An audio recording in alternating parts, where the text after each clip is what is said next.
all very welcome to the Kildare Coffee Series.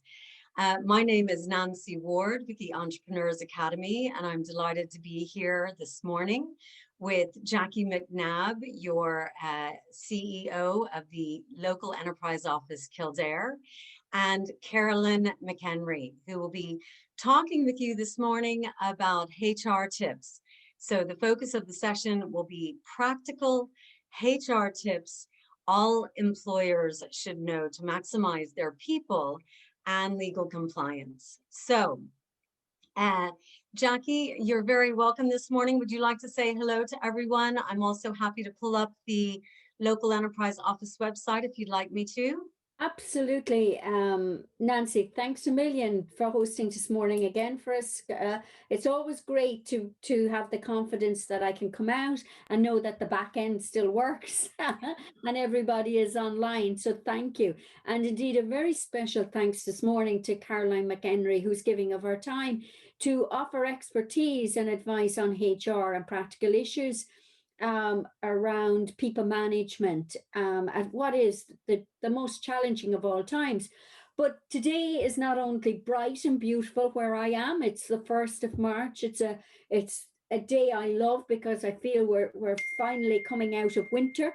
But also it's the beginning of Enterprise Week. Over 200 events nationally across the country. And indeed, in Kildare, there are over 40 events, one of which we're at this morning, and all are available still for booking. So please do see on the website. I suppose I love the coffee morning because it really sets up my week. I love seeing so many people engaged. It's all around social connection, isn't it, really, at the moment? And indeed, business continuity, and I really feel very strongly about that business continuity.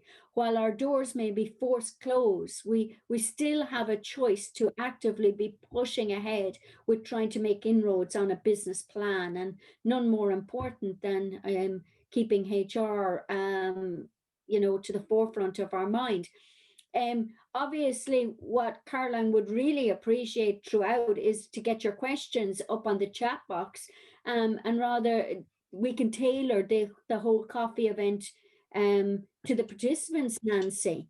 Absolutely. And if I just say to people, I know that they love the gatherings.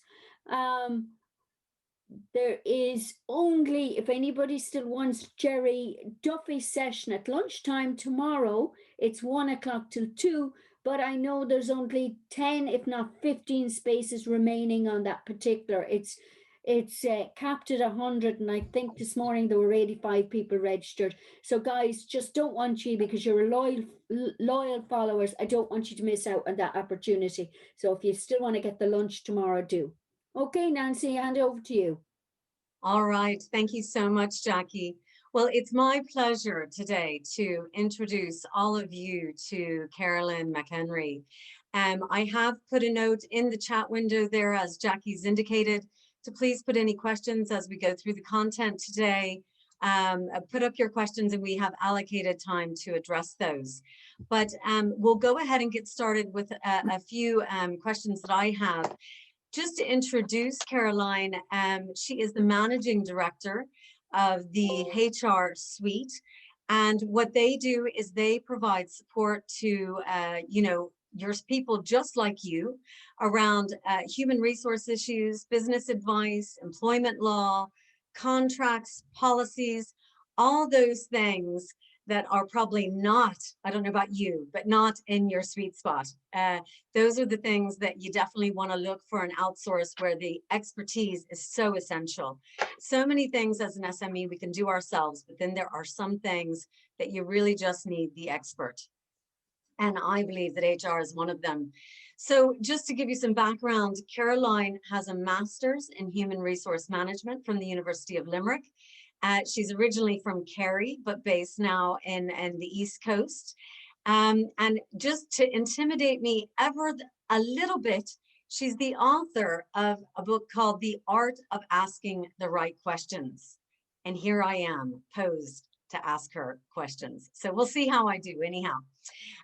So she's also, I never say this right, so I'm going to give it a whirl, an adjudicator with the Workplace Relations Commission. So very impressive CV for sure. So Caroline, I think I'm just going to jump in and ask you, to get started here, and we'll let you take it from there. So obviously with COVID, we are all facing numerous challenges as an SME or a business owner.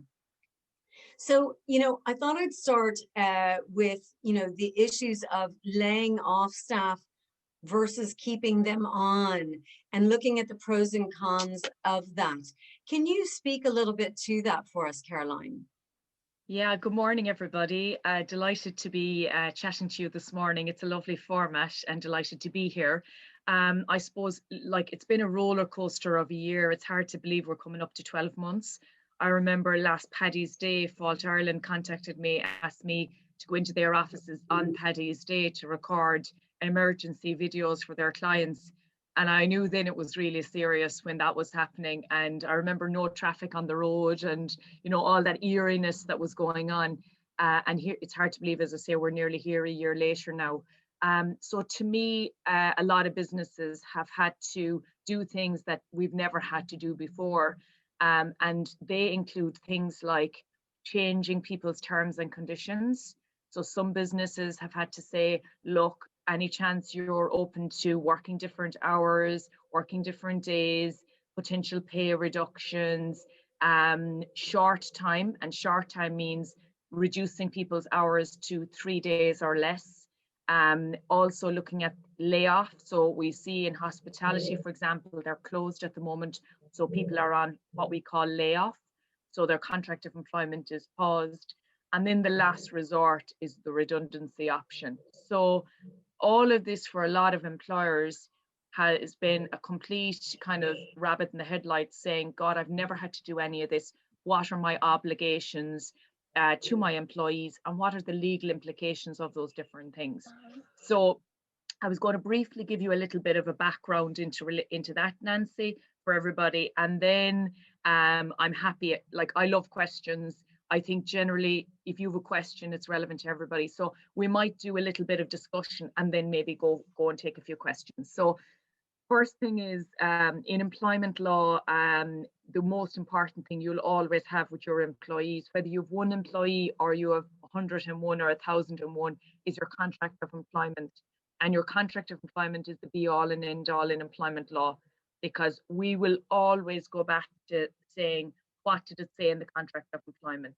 So revisit and review your contracts, see are they fit for purpose, see when was the last time you updated them, because in employment law, we look at a few different things. We look at what does the legislation say, we look at our constitutional obligations, and then we also look at case law. And that advises us and guides us in relation to what should go into contracts, etc. So make sure your contract is up to date, because one example there I mentioned is pay reduction. And like, legally in Ireland, you can't do that unless there's a variation clause in your contract or it's done by agreement with your employees. So the contract is the be all and end all in employment law. And for loads and loads of questions, the first thing I'll say to you if you ring me up and I'm advising you is, I will say, what does your contract say? And for most employers, they'll say to me, well, I'm sure I gave Johnny a contract. And I'll say, listen, you wouldn't just take a picture of the signed page and send it on to me just to make sure. And they'll ring me back up and say, Caroline, you're not going to believe that. Johnny is the only person in the whole place that can sign a contract. So it's Murphy's law, so make sure you do your contracts. In law now, we have to give people contracts within 5 days of starting. So, and it's a statement of terms you give at that stage, but to me, you give them everything so that it is up to date. I suppose we spoke there briefly about varying somebody's terms. We also spoke about, the need to potentially change their hours, their days, etc. That's all considered to be a variation of somebody's terms and conditions of employment, and needs, the variation clause in the contract, but also needs to be done with agreement. And one of the things you'll hear me talk a lot about this morning is the importance of the paper trail. So if you don't have the paper trail, it never happened. And what we spend a lot of our time doing is making sure that whatever letter or email you're giving to the employee is correct and covers you, so that's really, really important. The next thing we chatted about there was short time. And short time is like a reducing of somebody's days and hours. So, for example, I have a client and they're an opticians. It's a small opticians and they don't have enough space to facilitate social distancing. So they've two people job sharing now instead to facilitate that until after vaccinations, they're going to re-look at it then. Vaccinations is a whole new topic we might discuss later on, but that's causing me lots of queries at the minute for people who don't necessarily want to take the vaccine. But sticking on the topic we're on at the minute, the other option then is layoff, and layoff is when you pause the contract of employment, and that's what most businesses have had to do, and then people can come back after the pausing has completed, i.e. when the business reopens. And then redundancy is the last straw, I suppose, because redundancy is a termination of employment. And whenever you do terminations, you've got to tread carefully, because what we don't want is, for example, you've 10 employees and you basically say, okay, well, I'm not suggesting any of you will do this, I'm making this up. So say you've 10 employees and Johnny has been a terrible employee, and you're saying, okay, well, look, I only need 9 employees. So maybe Johnny might be made redundant, and just be very careful that we're not using redundancy when that's not the correct process, because in redundancy, we never make the person redundant. We always make the role or the position redundant.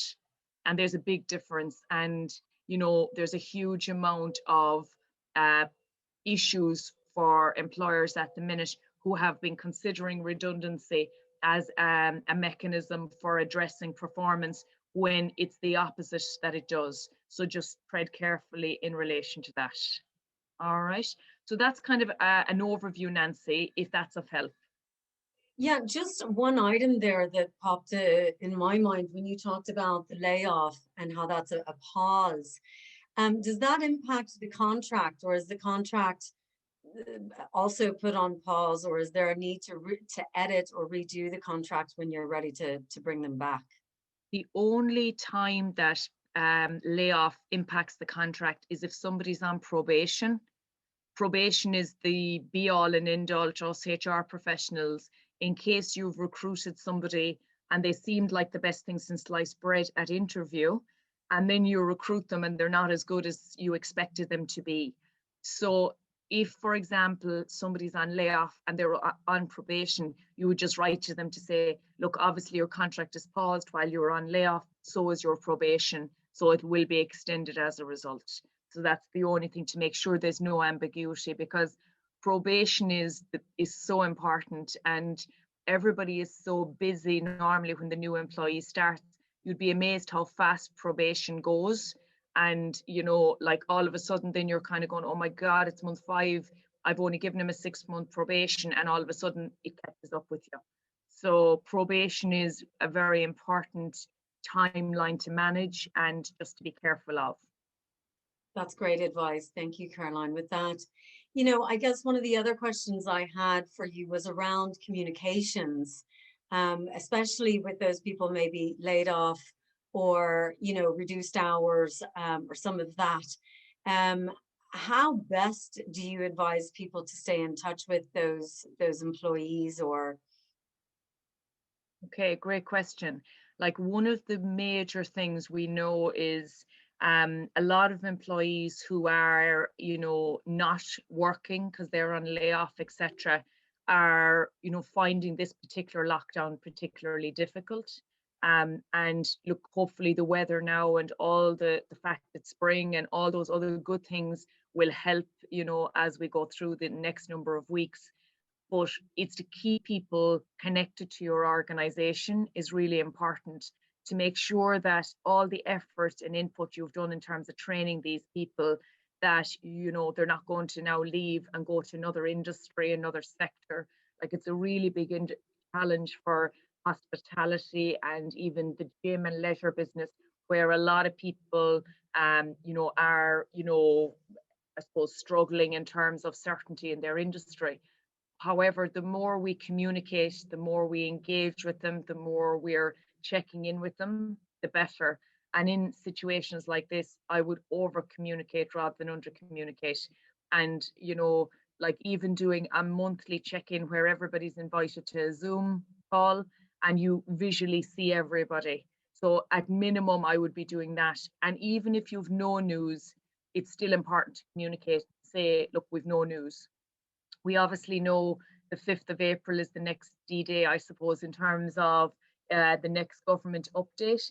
So again, you would say, look, you'll do one now, the start of March, you'll do one again, the start of April. And then there's also optional check-ins. Like I can give you so many examples where, for example, we have employers who are doing a weekly activity and everybody gets the opportunity to join the activity. So some weeks they're doing a yoga class, a fitness class, they're doing a cook along, they're doing, a quiz. It's just to Right. keep people connected. So I would say it's important you give the company update and then facilitate the opportunity of optional, check-ins then outside of that. And if you see from a well-being perspective that somebody's not engaging, the people who are engaging are generally the ones that are okay. The ones that aren't engaging are the ones that might need a call to say, look, Caroline, I haven't seen you come along, and look, we just want to check in that you're okay. It's a challenging time for all of us, because we have that still obligation, I suppose, to everybody as best we can to try and keep them connected. Absolutely. And there's a couple quick questions just on probation. So we'll try to answer those quickly and move on. One question was, how long can a probation be? So is 6 months the maximum, or can it be a year? What is there a short answer to that?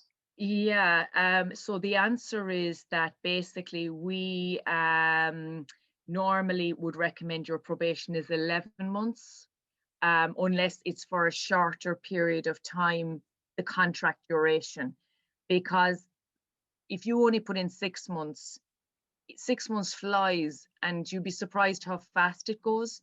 Now, if you want to go with 6 months, you can always extend it in month 5 for another month, 2 months, 3 months, etc., up to 11 months. But the problem I find is, Nancy, people often forget to extend it.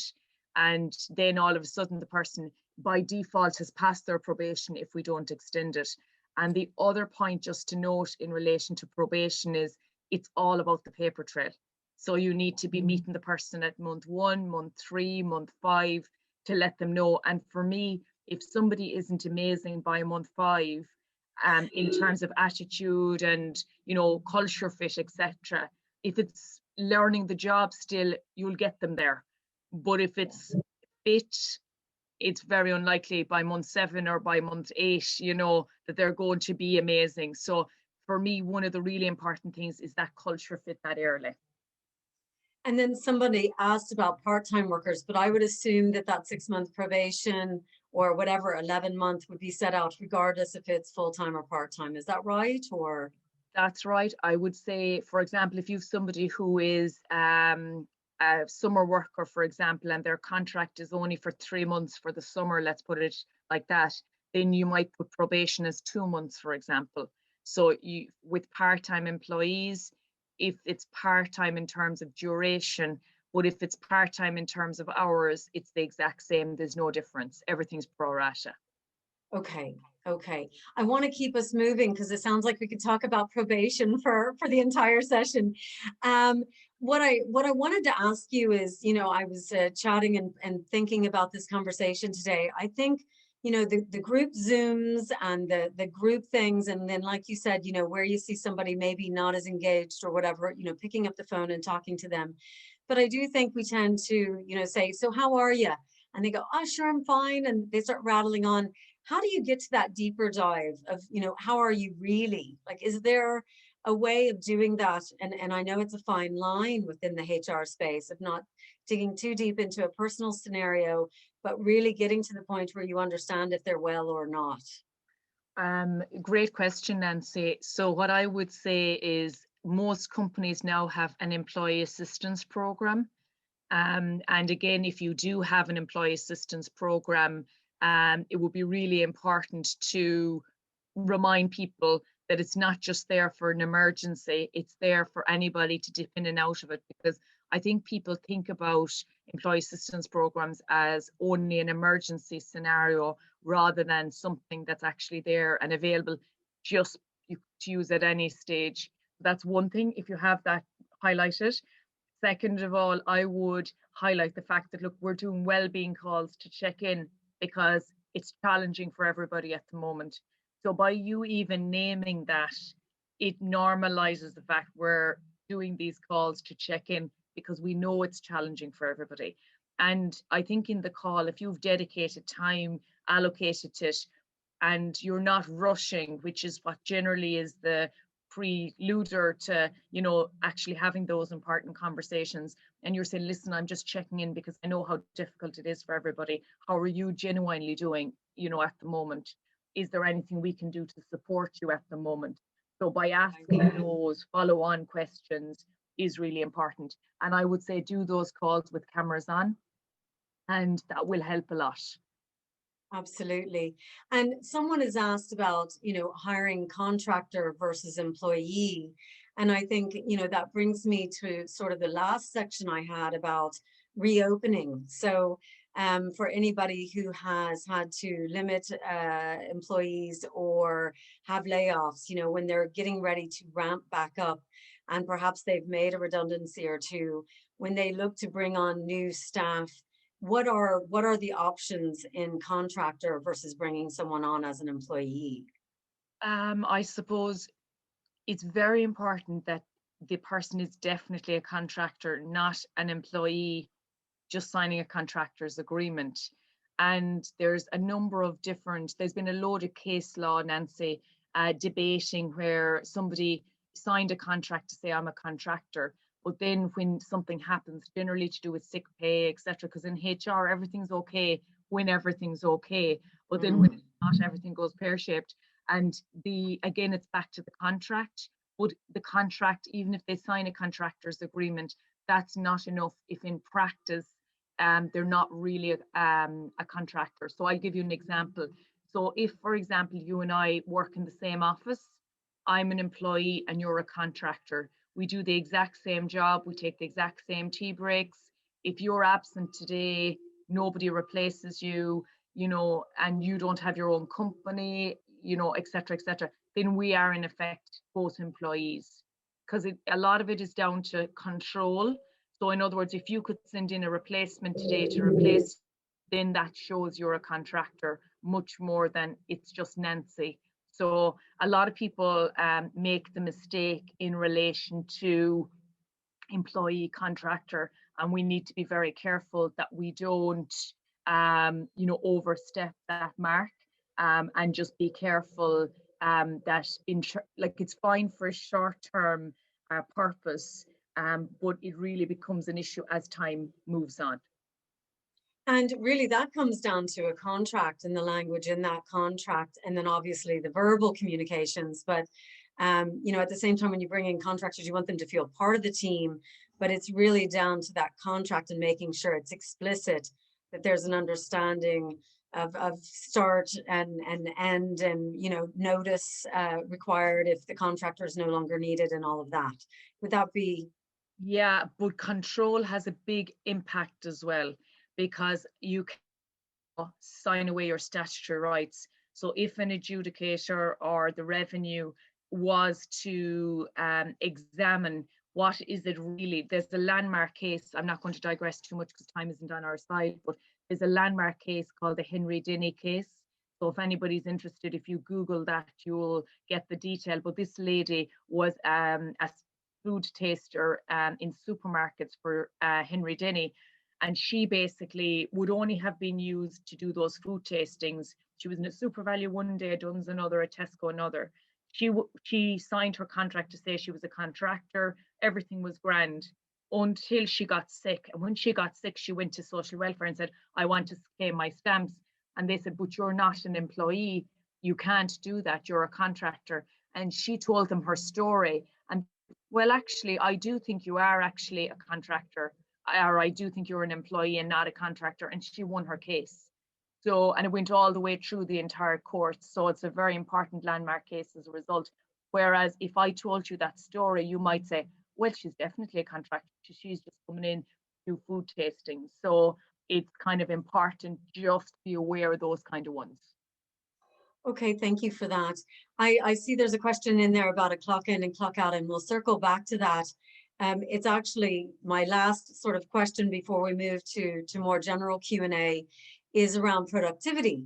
And there's been lots of research done at the moment by anybody who has employees working from home. A lot of the data is indicating that productivity is up. So that's a good thing, I think, in many cases. I do know, though, that there are concerns about burnout on one side of the coin. And on the other side, when we return back to, if it's an office environment or whatever it is, will that productivity remain, and how to maintain that? So do you have any thoughts in general about productivity with remote working and then returning to normal, whatever that might be?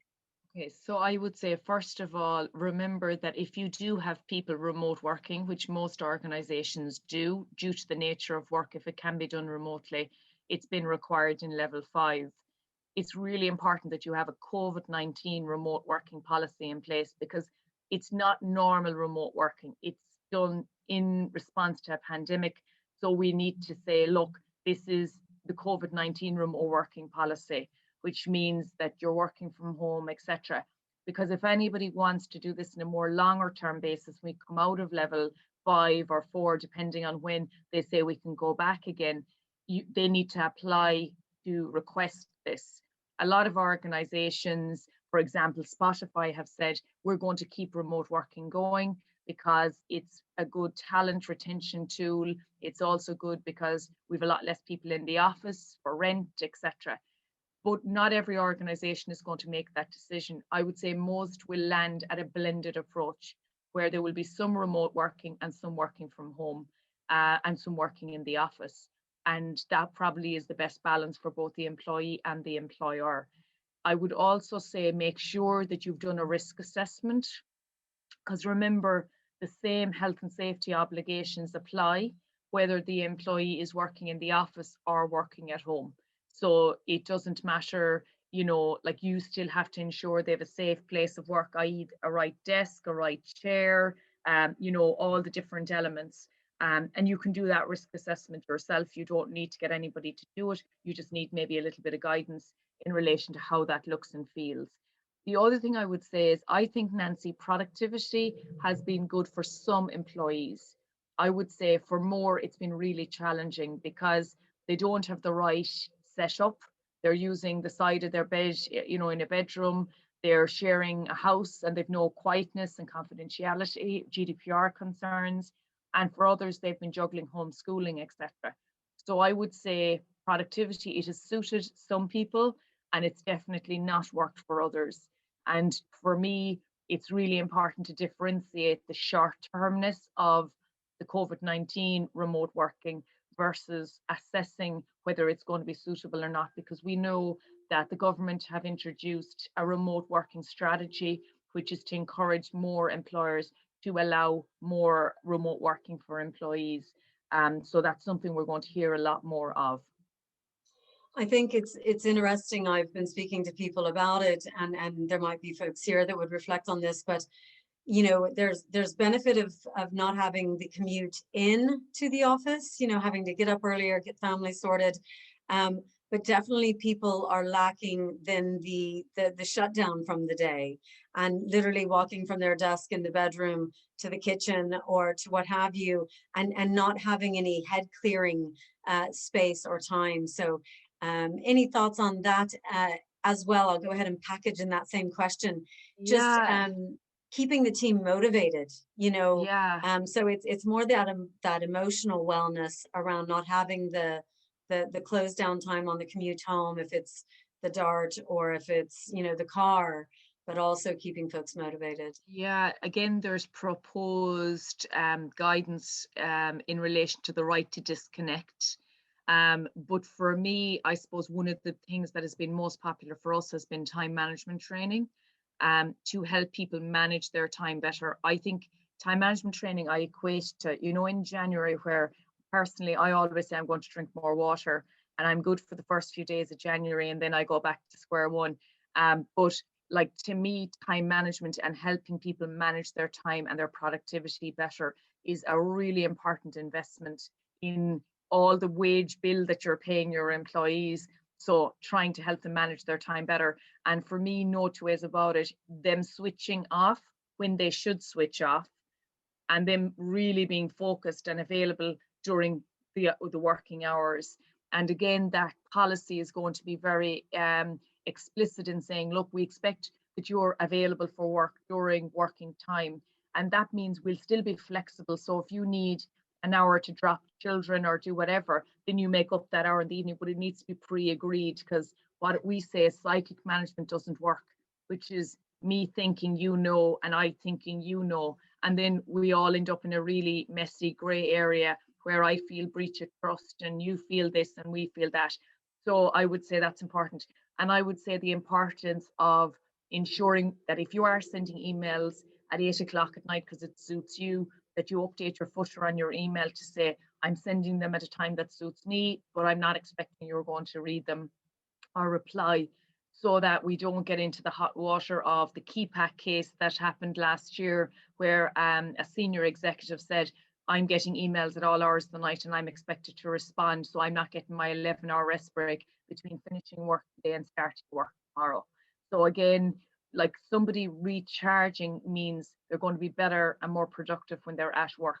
So I definitely would be recommending and suggesting that you try and do as much of that as you can. Thank you, Caroline. One quick question there about clock in and clock out. Is there a recommended tool that can be connected to payroll? And they've said for SMEs, preferably free. So I don't know if you have a recommendation there. Then we'll talk about vaccines, and I'd recommend that anybody else have any questions, put that in the chat. So just quickly, clock in, clock out, any suggestions there? There's loads, none free, loads of systems. And again, based on what exactly you're looking for, there's lots on the market, but none free. And we have an obligation to record people's start time, break times, finish times.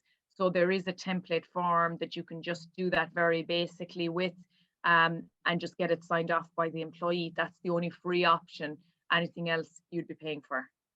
And I'd also probably just recommend, from an accounting background perspective, that you work with your accountant or whoever does your payroll. They may have a system they recommend that connects to their system that they use to do the payroll. So, make your life easier by having the systems integrate. So just look at that if that's a possibility. So again, I'll make a plea for any questions that you want to ask Caroline while Caroline speaks briefly just to the vaccine issue. We'll spend, just a minute here or so, then we'll go into our networking breakout sessions. So Caroline, will you speak to just what you anticipate with the vaccine rollout and what we're allowed to ask and not allowed to ask of our team?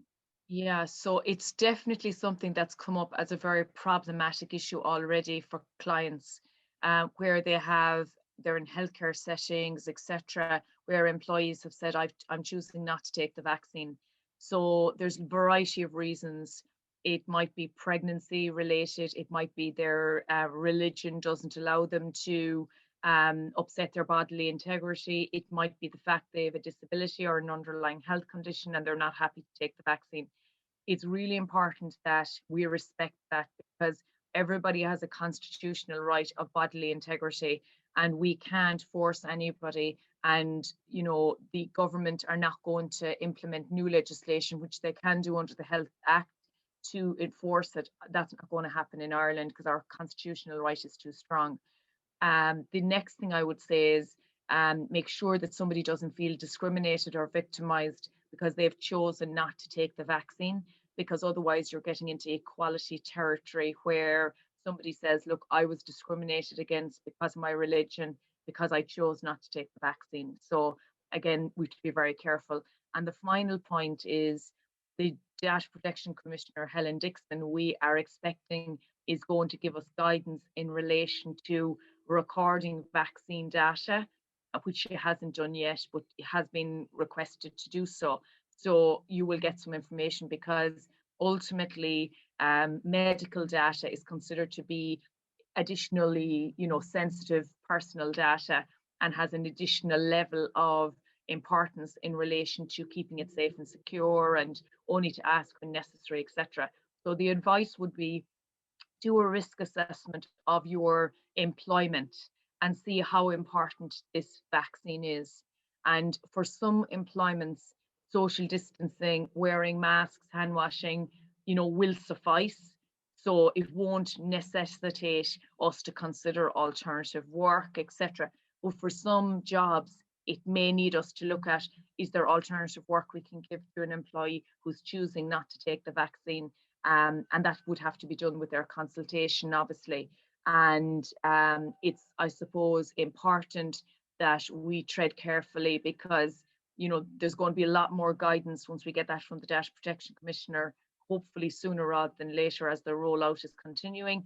But either way, we have a lot of principles and guidelines based on what I've just told you in relation to that. And it's all about the risk assessment, having a valid reason as to why we need that information also. Sorry, a question popped up there from Violet asking, why are we entitled to know about vaccine? Is that not considered private information? So again, the reason is, if you owned a nursing home and your patients or clients or customers may want to know, or the parents of them, look, if somebody have the staff been vaccinated, etc. So again, ultimately, that's where this is becoming a challenge. And ultimately, I suppose the Data Protection Commissioner has been, bombarded with all these questions, and that's where that's going to come about. And even though you're not going to say, well, Nancy had the vaccine and Caroline didn't, you're going to be saying, I would say a lot of businesses will be saying all of our staff have been vaccinated, and they're going to be using that as something to give confidence to people. And ultimately, if not all staff have been, you can't name and shame, because again, that's getting into discrimination, etc. But you can do a risk assessment to say, okay, Caroline, we've done a risk assessment because you work in the HR suite.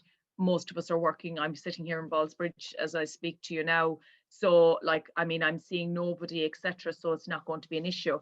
But if I was an employee that was going into a healthcare setting, or I was an employee who was traveling, etc., you may, as part of your risk assessment as to whether you send me or not, may need to know that information. So I think as time evolves, we will get that clarification, firstly from the Data Protection Commissioner, and second of all, be careful, having done your risk assessment, as to whether you need to know it or not.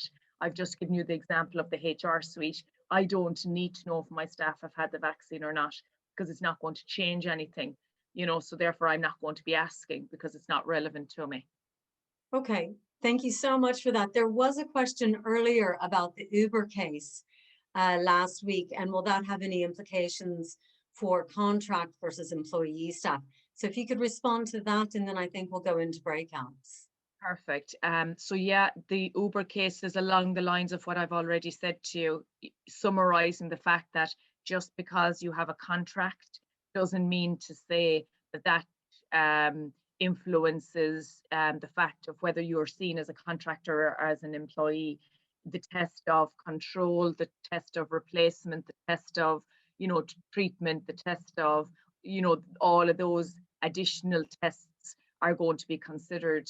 So it's important that we don't just call everybody a contractor if in effect we've got they can't replace themselves, etc., etc. Because what the legislation wants is to protect people from saying, I'll take you on as a contractor, but I'll avoid paying you holidays, and obviously it's a different tax rate, etc., etc. So that's the idea. You're very good. You're very good. Caroline, I can't thank you enough. It's been lovely. We're going to move to breakout rooms shortly, which will do first a round which is randomly selected. So we'll be popping you into rooms and maybe you can share some, any of your HR issues and also just get to meet new people, of course, which is the key reason for doing networking. Then we'll do a round where you can select the room you go into. So we'll have some of the topics that we've talked today about, like vaccines, contract versus employee, and some of the other health and safety, reopening, productivity. So we'll have some rooms based on that. And then Caroline will have a room that she'll be based in, and you can ask questions directly to her. So she's been very good to offer to do that. So Jackie, do you have any closing comments before we move into breakouts? Other than Caroline, thank you so much. That was really, really helpful. And I suppose it's all the more helpful when you hear it and you can hear it with confidence because of the level of expertise you have. It's one of those areas that we're all, I suppose, just apprehensive to do the right thing. So I really do appreciate it, your time, and look forward to working with you in the future. And to all our attendees today, thank you. And I've just put up a post to say, please do log on to local enterprise .ie/Kildare to see the wealth of events similar to Caroline this morning for Enterprise Week. Book early because I knew this morning there wasn't too many places left about. So look, stay safe, mind yourselves, and I really look forward to engaging with you during the week. Thanks a million, Caroline, and thank you, Nancy.